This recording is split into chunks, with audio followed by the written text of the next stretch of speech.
Les malheurs de Sophie par la comtesse de Ségur. Chapitre 19. L'âne.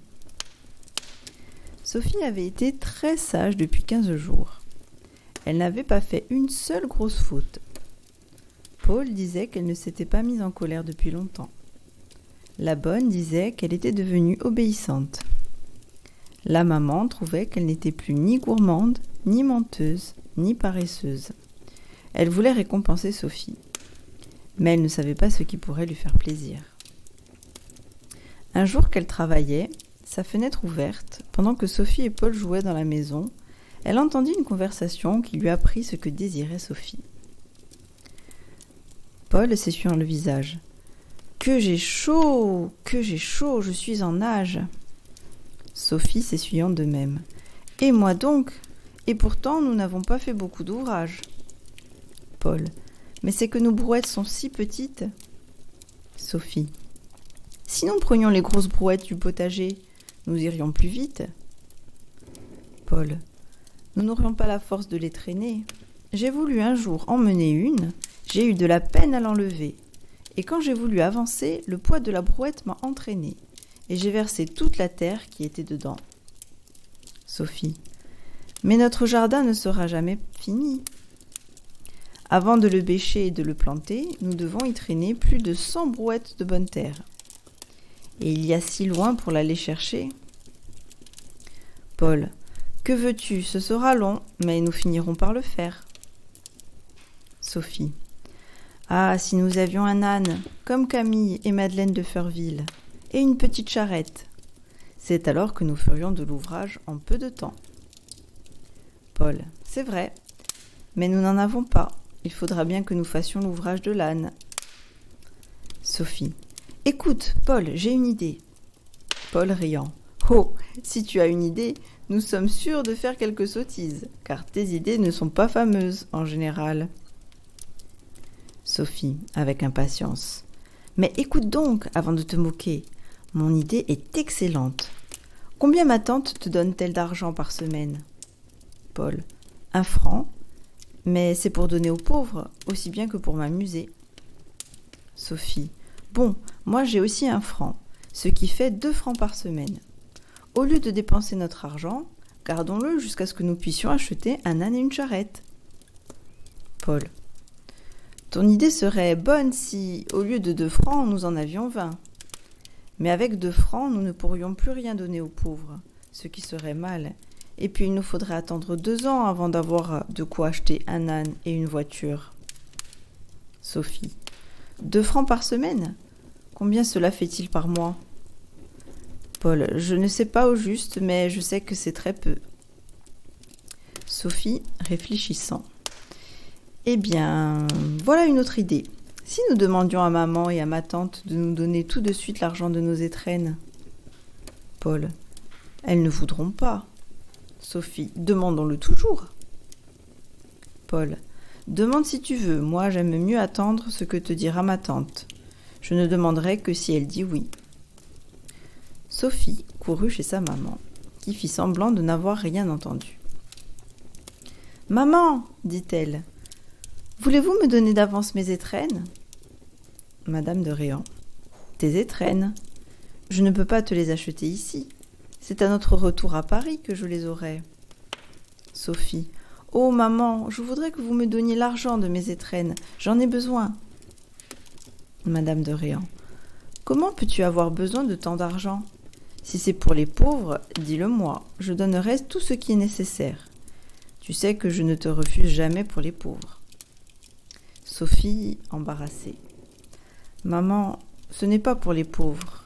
C'est pour acheter un âne. » Madame de Réan. « Pourquoi faire un âne ? » Sophie. « Oh maman, nous en avons tant besoin, Paul et moi. Voyez comme j'ai chaud. Paul a encore plus chaud que moi. C'est parce que nous avons brouetté de la terre pour notre jardin. » Madame de Réan, riant. « Et tu crois qu'un âne brouettera à votre place ? » Sophie. « Mais non, maman, je sais bien qu'un âne ne peut pas brouetter. C'est que je ne vous ai pas dit qu'avec l'âne, il faudrait une charrette. Mais nous y attellerons notre âne et nous mènerons beaucoup de terre sans nous fatiguer. » Madame de Réan. J'avoue que ton idée est bonne. Sophie battant des mains. Ah, je savais bien qu'elle était bonne. Paul, Paul, ajouta-t-elle, appelant à la fenêtre. Madame de Réan. Attends avant de te réjouir. Ton idée est bonne, mais je ne veux pas te donner l'argent de tes étrennes. Sophie consternée. Mais alors, comment ferons-nous? Madame de Réan. Vous resterez bien tranquille et tu continueras à être bien sage pour mériter l'âne et la petite voiture, que je vais te faire acheter le plus tôt possible. Sophie sautant de joie et embrassant sa maman. Quel bonheur, quel bonheur! Merci, ma chère maman. Paul, Paul! Nous avons un âne, nous avons une voiture. Viens donc, viens vite! Paul accourant. Où donc, où sont-ils? Sophie. Maman nous les donne, elle va les faire acheter. Madame de Réan.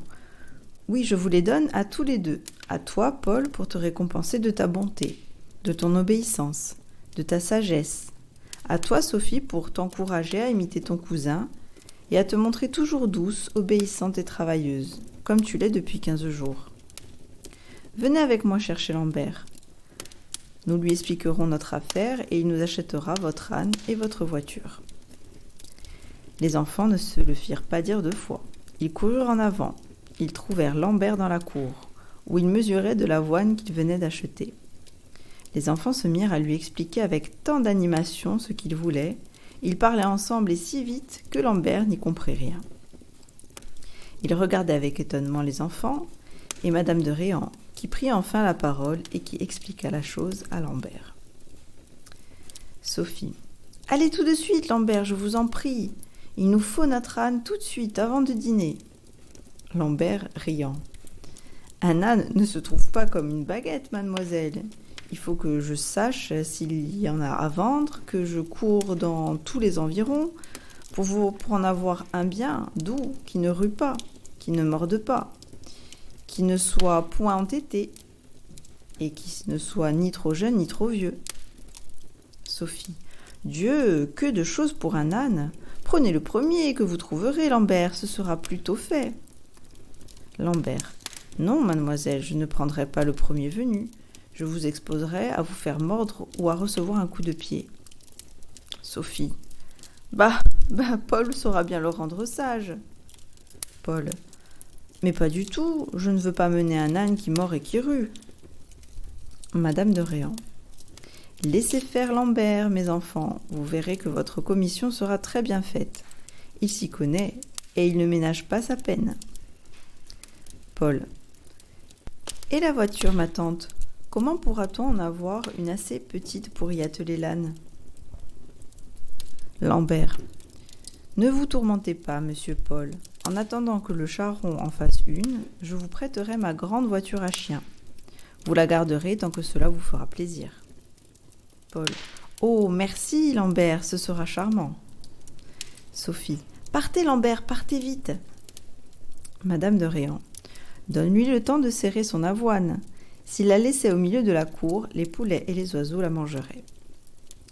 Lambert rangea ses sacs d'avoine au fond de la grange, et voyant l'impatience des enfants, partit pour trouver un âne dans les environs.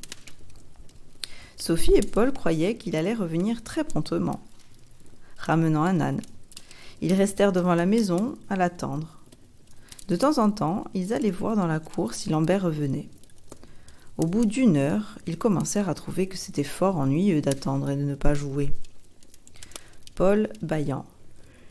Dis donc, Sophie, si nous allions nous amuser dans notre jardin. Sophie bâillant. Est-ce que nous ne nous amusons pas ici? Paul bâillant. Il me semble que non. Pour moi, je sais que je ne m'amuse pas du tout. Sophie. Et si Lambert arrive avec l'âne, nous ne le verrons pas. Paul. Je commence à croire qu'il ne reviendra pas si tôt. Sophie. Moi, je crois, au contraire, qu'il va arriver. Paul. Attendons, je veux bien, mais il bâille. C'est bien ennuyeux. Sophie. Va-t'en si tu t'ennuies. Je ne te demande pas de rester et je resterai bien toute seule. Paul, après avoir hésité. Eh bien, je m'en vais. Tiens, C'est trop bête de perdre ma journée à attendre. Et à quoi bon? Si Lambert amène un âne, nous le saurons tout de suite. Tu penses bien qu'on viendra nous le dire dans notre jardin. Et s'il n'en ramène pas, à quoi sert de nous ennuyer pour rien? Sophie. Allez, monsieur, allez, je ne vous en empêche pas. Paul. Ah ben, tu boudes sans savoir pourquoi. Au revoir, à dîner, mademoiselle Grognon. Sophie. Au revoir, monsieur Malappris, maussade, désagréable, impertinent. Paul fait un signe moqueur. Au revoir, douce, patiente, aimable Sophie. Sophie courut à Paul pour lui donner une tape, mais Paul, prévoyant ce qu'il allait arriver, était déjà parti à toutes jambes. Se retournant pour voir si Sophie le poursuivait, il la vit courant après lui avec un bâton qu'elle avait ramassé. Paul courut plus fort et se cacha dans le bois. Sophie, ne le voyant plus, retourna devant la maison. Quel bonheur, pensa-t-elle, que Paul se soit sauvé et que je n'ai pas pu l'attraper. Je lui aurais donné un coup de bâton qui lui aurait fait mal. Maman l'aurait su et n'aurait plus voulu me donner mon âne ni ma voiture. Quand Paul reviendra, je l'embrasserai. Il est très bon, mais il est tout de même bien taquin.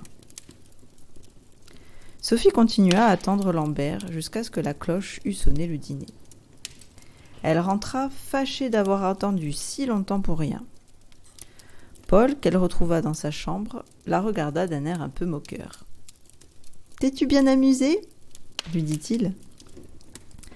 Sophie. « Non, je me suis horriblement ennuyée, et tu avais bien raison de vouloir t'en aller. Ce Lambert ne revient pas, c'est ennuyeux. » Paul. « Je te l'avais bien dit. » Sophie. « Eh oui, tu me l'avais bien dit, je le sais bien. Mais c'est tout de même fort ennuyeux. » On frappe à la porte. La bonne crie « Entrez !» La porte s'ouvre, Lambert paraît. Sophie et Paul poussent un cri de joie. « Hélan, Hélan !» demande-t-il. Lambert. « Il n'y a pas d'âne à vendre dans le pays, mademoiselle.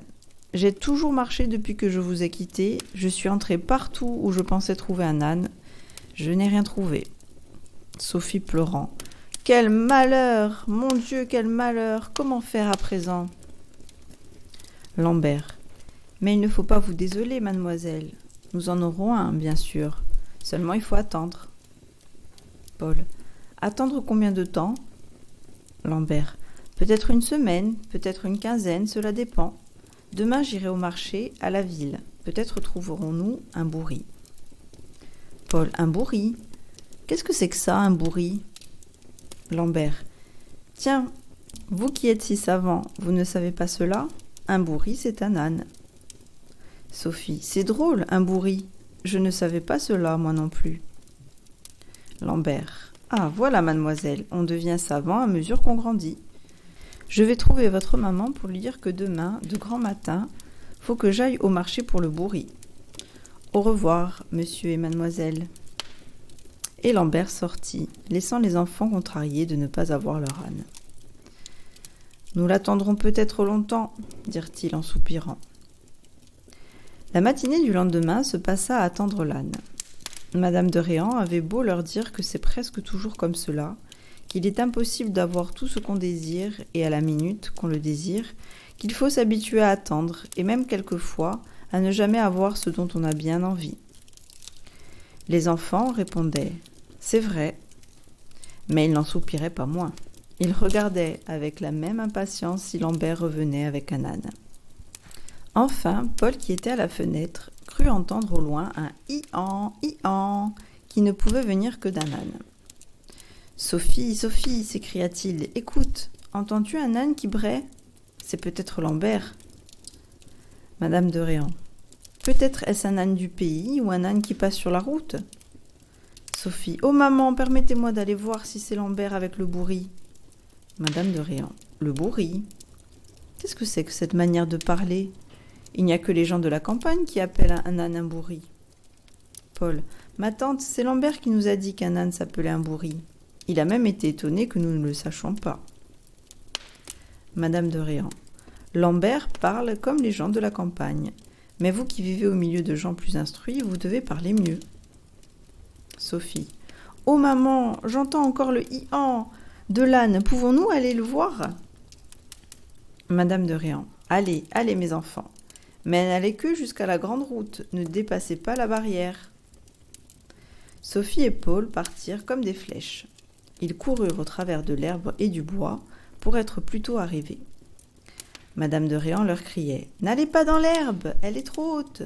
Ne traversez pas le bois, il y a des épines. » Ils n'entendaient pas et couraient, bondissaient comme des chevreuils. Ils furent bientôt arrivés à la barrière, et la première chose qu'ils aperçurent sur la grande route, ce fut Lambert menant par un licou un âne superbe, mais pas trop grand cependant. « Un âne, un âne ! Merci Lambert, merci, quel bonheur !» s'écrièrent-ils ensemble. « Comme il est joli, dit Paul. « Comme il a l'air bon, dit Sophie. Allons vite le dire à maman. » Lambert. « Tenez, monsieur Paul, montez dessus. Mademoiselle Sophie va monter derrière. Je le tiendrai par son licou. » Sophie. « Mais si nous tombons ?»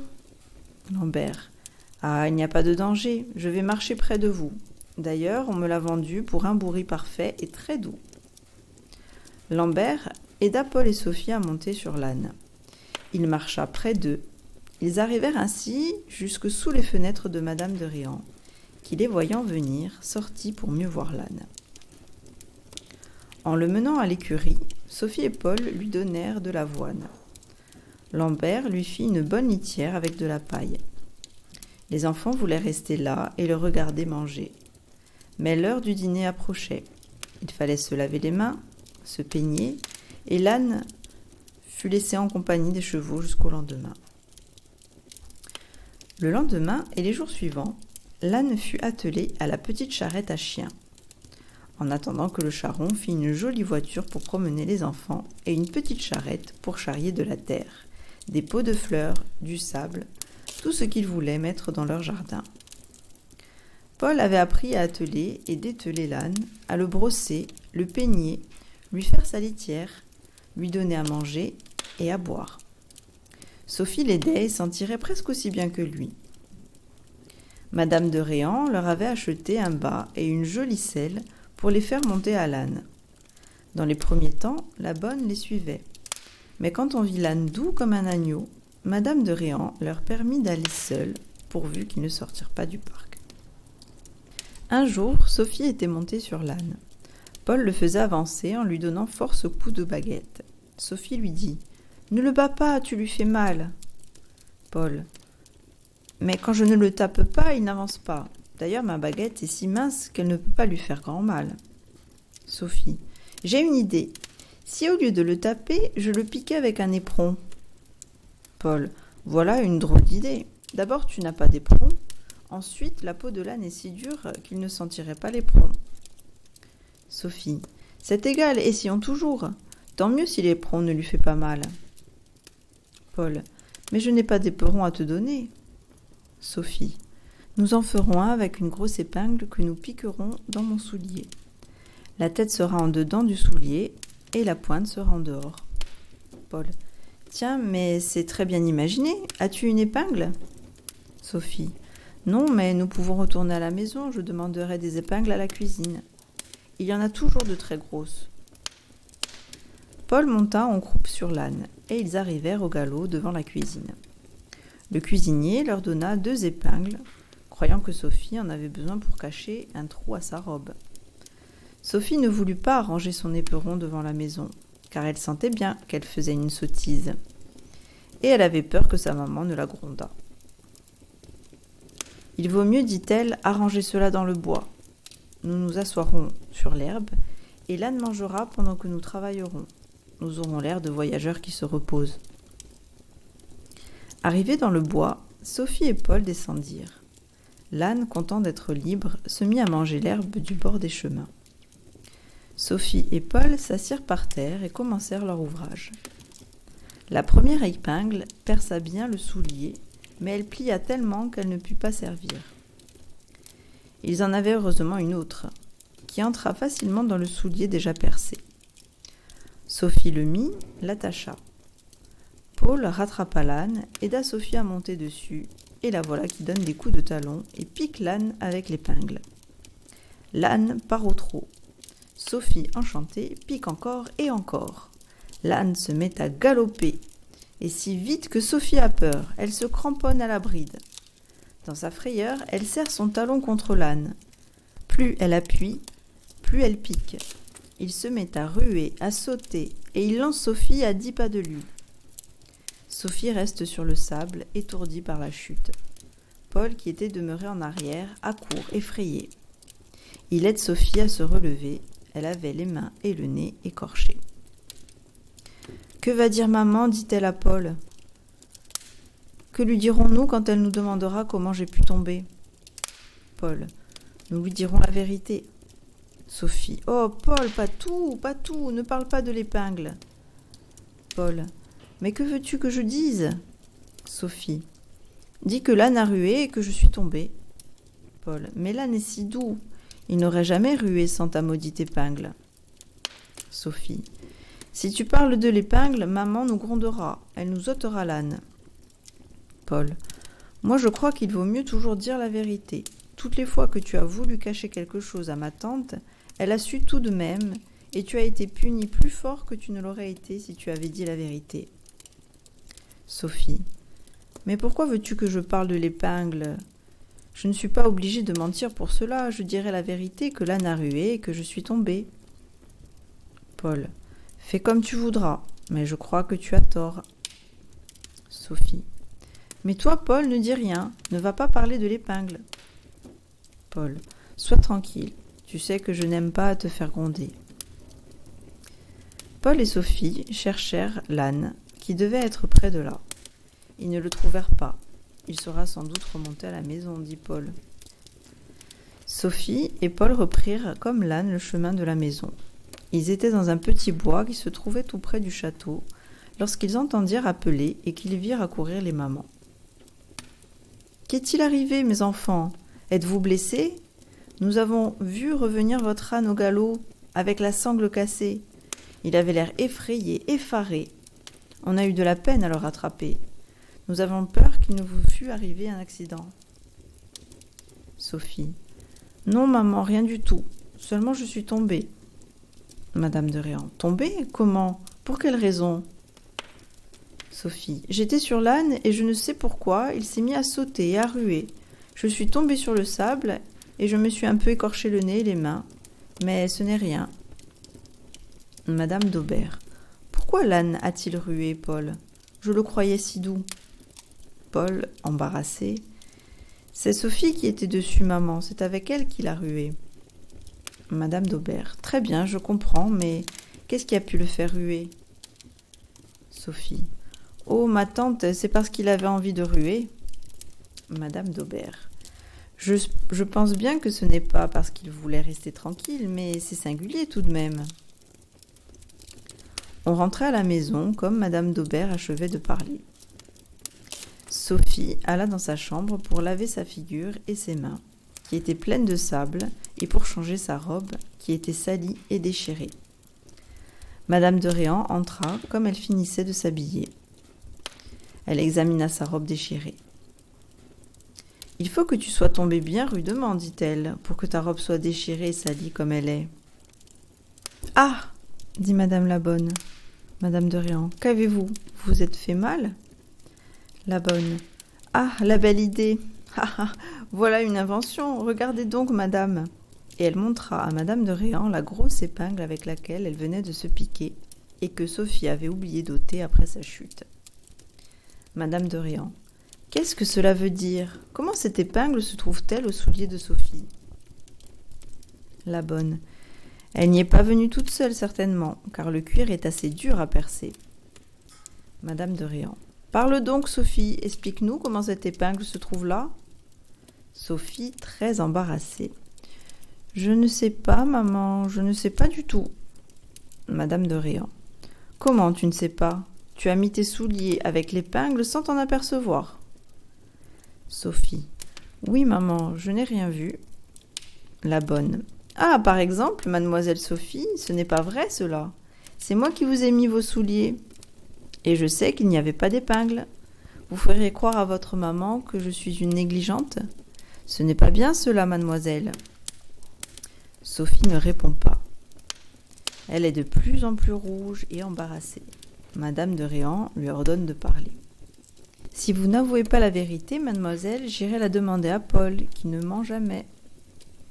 Sophie éclata en sanglots, mais elle s'entêta à ne rien avouer. Madame de Réan alla chez sa sœur, Madame d'Aubert. Elle y trouva Paul, auquel elle demanda ce que voulait dire l'épingle du soulier de Sophie. Paul, croyant sa tante très fâchée et pensant que Sophie avait dit la vérité, répondit « C'était pour faire un éperon, ma tante. » Madame de Réan. « Et pourquoi faire un éperon ?» Paul. « Pour faire galoper l'âne. » Madame de Réan. « Ah, je comprends pourquoi l'âne a rué et a jeté Sophie par terre. L'épingle piquait le pauvre animal qui s'en est débarrassé comme il a pu. » Madame de Réan sortit et revint trouver Sophie. « Je sais tout, mademoiselle, dit-elle. Vous êtes une petite menteuse. Si vous m'aviez dit la vérité, je vous aurais un peu grondée, mais je ne vous aurais pas punie. Maintenant, vous allez être 1 mois sans monter à l'âne pour vous apprendre à mentir comme vous l'avez fait. » Madame de Réan laissa Sophie pleurant.